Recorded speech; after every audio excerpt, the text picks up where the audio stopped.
接下来呢，观众朋友呢，相信在本地呢很少见到以中华传统的方式呢来进行婚礼的仪式，尤其是在雅加达，可说是稀奇的场景。一起来看一下本台记者邱烈伟带来的报道。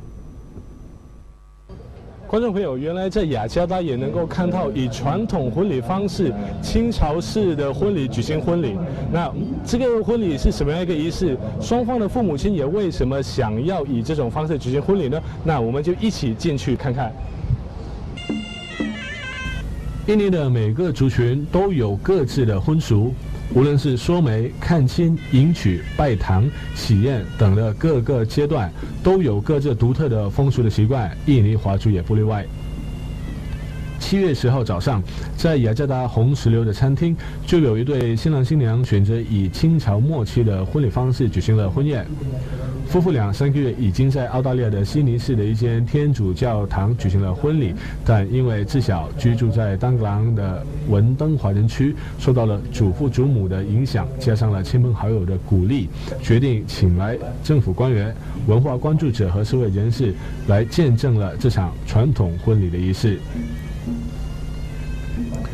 当天的婚礼仪式的流程由男方祭拜祖先开始，迎亲礼车在途中，餐厅大门口就摇着了鞭炮以示庆贺。新郎礼车至女方象征性的家里，也就是餐厅的右侧，会有一名男士持茶盘等侍候新郎。新郎入门前，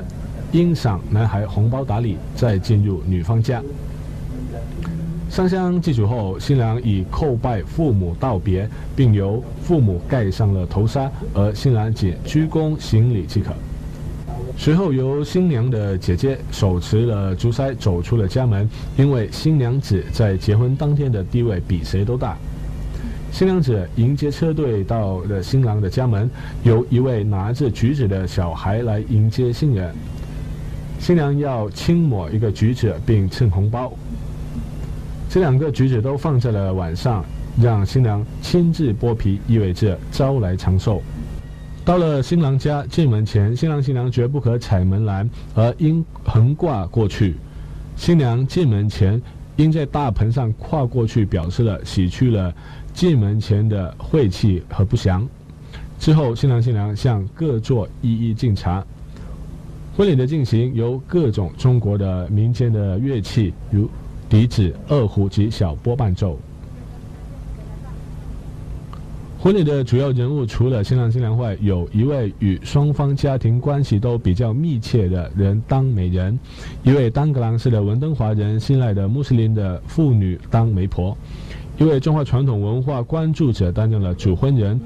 由男方家的未婚男子扮演了负责婚礼过程中的端茶迎接男子的童子，及一位宣布婚礼流程的婚礼的司仪。主婚人透露，选择中式传统婚礼主要目的是保持中华传统，使年轻一代接触到了已不常见的习俗，并促使年轻一代也考虑举行了中式的婚礼，把中华传统文化推广普及。那观众朋友，您看了这一系列仪式以后，您是不是也想今后以传统的方式来举行您的婚礼呢？美都新闻记者邱烈伟、阿迪蒂亚采访报道。